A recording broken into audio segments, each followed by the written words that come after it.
ಮಾಜಿ ಪ್ರಧಾನಿ ಎಚ್.ಡಿ. ದೇವೇಗೌಡರ ಧರ್ಮಪತ್ನಿ ಚೆನ್ನಮ್ಮ ಇಹಲೋಕವನ್ನು ತ್ಯಜಿಸಿದ್ದಾರೆ. 89 ವರ್ಷ ವಯಸ್ಸಾಗಿತ್ತು. ಹೃದಯಾಘಾತದಿಂದ ಉಸಿರನ್ನು ನಿಲ್ಲಿಸಿದ್ದಾರೆ. ಇನ್ನು ಚೆನ್ನಮ್ಮ ಅವರ ಅಗಲಿಕೆಗೆ ಇಡೀ ರಾಜಕೀಯ ಗಣ್ಯರು, ಬೇರೆ ಬೇರೆ ಕ್ಷೇತ್ರ ಗಣ್ಯರು ಕಂಬನಿಯನ್ನು ಮಿಡಿದಿದ್ದಾರೆ, ಸಂತಾಪವನ್ನು ಕೂಡ ಸೂಚಿಸಿದ್ದಾರೆ. ಇವತ್ತು ಮಧ್ಯಾಹ್ನ 12 ಗಂಟೆಯವರೆಗೂ ಕೂಡ ಬೆಂಗಳೂರಿನ ಪದ್ಮನಾಭನಗರದ ನಿವಾಸದಲ್ಲಿ ಅಂತಿಮ ದರ್ಶನಕ್ಕೆ ಅವಕಾಶ ಇರುತ್ತೆ. ತದನಂತರ ಹಾಸನಕ್ಕೆ ಮೃತದೇಹವನ್ನು ಕೊಂಡೊಯ್ಯಲಾಗುತ್ತೆ. ಅಲ್ಲಿ ಅಂತಿಮ ದರ್ಶನಕ್ಕೆ ಅವಕಾಶವನ್ನು ಕಲ್ಪಿಸಿಕೊಟ್ಟು ನಾಳೆ ಒಕ್ಕಲಿಗ ಸಂಪ್ರದಾಯದಂತೆ ಅಂತಿಮ ವಿಧಿವಿಧಾನವನ್ನು ನೆರವೇರಿಸಲಾಗುತ್ತೆ. ಬನ್ನಿ, ಕುರಿತಂತೆ ಒಂದು ವರದಿ ಇದೆ, ನೋಡ್ಕೊಂಡು ಬರೋಣ. ಎಚ್.ಡಿ. ದೇವೇಗೌಡರ ಪತ್ನಿ ಚೆನ್ನಮ್ಮ ವಿಧಿವಶ. ಮಧ್ಯಾಹ್ನದವರೆಗೂ ಸಾರ್ವಜನಿಕ ದರ್ಶನ ವ್ಯವಸ್ಥೆ. ಮಧ್ಯಾಹ್ನದ ನಂತರ ಹಾಸನಕ್ಕೆ ಪಾರ್ಥಿವ ಶರೀರ. ಮಾಜಿ ಪ್ರಧಾನಿ ಎಚ್.ಡಿ. ದೇವೇಗೌಡ ಅವರ ಪತ್ನಿ ಚೆನ್ನಮ್ಮ ಹೃದಯಾಘಾತದಿಂದ ವಿಧಿವಶರಾಗಿದ್ದಾರೆ. ಬೆಂಗಳೂರಿನ ಪದ್ಮನಾಭನಗರ ನಿವಾಸದಲ್ಲಿ ರಾಜಕೀಯ ಗಣ್ಯರು ಪಾರ್ಥಿವ ಶರೀರದ ಅಂತಿಮ ದರ್ಶನ ಪಡೆದಿದ್ದಾರೆ.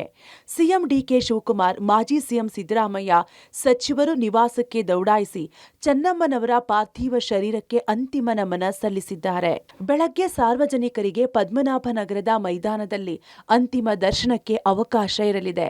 ಬಳಿಕ ಮಧ್ಯಾಹ್ನದ ನಂತರ ಸ್ವಗ್ರಾಮ ಹಾಸನದ ಹರದನಹಳ್ಳಿಗೆ ಪಾರ್ಥಿವ ಶರೀರವನ್ನ ಕೊಂಡೊಯ್ಯಲಾಗುವುದು. ಅಲ್ಲಿಯೂ ಕೂಡ ಸಾರ್ವಜನಿಕ ಅಂತಿಮ ದರ್ಶನಕ್ಕೆ ವ್ಯವಸ್ಥೆ ಮಾಡಲಾಗಿದೆ. ಅದಾದ ಬಳಿಕ ಸೋಮವಾರ ಹರದನಹಳ್ಳಿ ಬಳಿಯ ಮಾವಿನಕೆರೆಯ ಜಮೀನಿನಲ್ಲಿ ಒಕ್ಕಲಿಗ ಸಂಪ್ರದಾಯದಂತೆ ಅಂತ್ಯಕ್ರಿಯೆ ನೆರವೇರಲಿದೆ. ಸಕಲ ಸರ್ಕಾರಿ ಗೌರವಗಳೊಂದಿಗೆ ಅಂತ್ಯಕ್ರಿಯೆ. ಸೋಮವಾರ ಮಾವಿನಕೆರೆಯಲ್ಲಿ ಅಂತ್ಯ ಸಂಸ್ಕಾರ. ಇನ್ನು ಬಾರದೂರಿಗೆ ದೇವೇಗೌಡ ಅವರ ಅದೃಷ್ಟದ ದೇವತೆ ಚೆನ್ನಮ್ಮ ಪಯಣ ಬೆಳೆಸಿದ್ದಾರೆ. ಪದ್ಮನಾಭನಗರ ನಿವಾಸದಲ್ಲಿ ಕುಟುಂಬ ಸಮೇತರಾಗಿ ಸಿಎಂ ಡಿಕೆಶಿ ಚೆನ್ನಮ್ಮ ಅವರ ಪಾರ್ಥಿವ ಶರೀರದ ಅಂತಿಮ ದರ್ಶನ ಪಡೆದಿದ್ದಾರೆ. ಮಾಜಿ ಪ್ರಧಾನಿ ಎಚ್.ಡಿ. ದೇವೇಗೌಡ ಅವರಿಗೆ ಸಿಎಂ ಡಿಕೆಶಿ ಸಾಂತ್ವನ ಹೇಳಿದ್ದಾರೆ. ಬಳಿಕ ಮಾತನಾಡಿದ ಸಿಎಂ, ಮಾತೃ ಸ್ವರೂಪಿ ಚೆನ್ನಮ್ಮನವರ ಅಗಲಿಕೆ ನಿಜಕ್ಕೂ ತುಂಬಲಾರದ ನಷ್ಟವಾಗಿದೆ. ಸೋಮವಾರ ಹರದನಹಳ್ಳಿ ಮಾವಿನಕೆರೆಯಲ್ಲಿ ಅಂತ್ಯಕ್ರಿಯೆ ನಡೆಸಲಾಗುವುದು. ಸಕಲ ಸರ್ಕಾರಿ ಗೌರವಗಳೊಂದಿಗೆ ಅಂತ್ಯ ಸಂಸ್ಕಾರ ನಡೆಸಲಾಗುವುದು. ಈಗಾಗಲೇ ಹಾಸನ ಜಿಲ್ಲಾಡಳಿತಕ್ಕೆ ಸೂಚನೆ ನೀಡಲಾಗಿದೆ ಎಂದರು. ಕರ್ನಾಟಕ ಸರ್ಕಾರ ಅವರಿಗೆ ಸರ್ಕಾರದ ಗೌರವದೊಂದಿಗೆ ಅವರಿಗೆ ಅಂತಿಮ ನಮನವನ್ನು ಕೊಡಬೇಕು ಅಂತೇಳಿ ನಾನು ತೀರ್ಮಾನವನ್ನು ಮಾಡಿದ್ದೇನೆ. ನಾಳೆ ಕ್ಯಾಬಿನೆಟ್ ಕೂಡ ಕರೆದಿದ್ದೇನೆ. ಅಲ್ಲೂ ಕೂಡ ಅವರಿಗೆ ಸಂತಾಪ ಸೂಚನೆಯನ್ನು ವ್ಯಕ್ತಪಡಿಸುವಂಥ ಕೆಲಸವನ್ನು ಮಾಡ್ತೇನೆ. ಸೋಮವಾರ ನಾನು ಗೌಡ್ರ ಹತ್ರ ಮಾತಾಡಿದೆ. ಅವರು ನಾಳಿದ್ದು ಅಂತ್ಯಕ್ರಿಯೆಯನ್ನು ಇಟ್ಕೊಳ್ಳೋಣ ಅಂತೇಳಿ ತಿಳಿಸಿದ್ದಾರೆ. ಹಾಸನ ಜಿಲ್ಲೆಯಲ್ಲೇ ಅಲ್ಲೂ ಕೂಡ ನಾವೆಲ್ಲ ಕೆಲವು ಭಾಗವಹಿಸ್ತೇವೆ. ಸರ್ಕಾರದ ಎಲ್ಲ ಥರದ ವ್ಯವಸ್ಥೆ ಕೂಡ ಮಾಡಲಿಕ್ಕೆ ಈಗಾಗಲೇ ನಾನು ಸೂಚನೆಯನ್ನು ಕೂಡ ಕೊಟ್ಟಿದ್ದೇನೆ. ಒಬ್ಬ ದೇಶದ ಪ್ರಧಾನಮಂತ್ರಿಯ ಧರ್ಮಪತ್ನಿ, ಮಾಜಿ ಪ್ರಧಾನಮಂತ್ರಿ ಧರ್ಮಪತ್ನಿ, ಒಬ್ಬ ಹಿರಿಯ ರಾಜಕಾರಣಿಗಳ ಕುಟುಂಬ, ಕೇಂದ್ರ ಸಚಿವರ ತಾಯಿ, ಇವೆಲ್ಲ ಗಮನದಲ್ಲಿಟ್ಕೊಂಡು ನಾವು ಸರ್ಕಾರದ ಗೌರವ ಕೊಡಬೇಕು ಅನ್ನೋದನ್ನ ತೀರ್ಮಾನವನ್ನ ಮಾಡಿದ್ದೇವೆ. ಅವರ ಆತ್ಮಕ್ಕೆ ಶಾಂತಿ ಸಿಗಲಿ.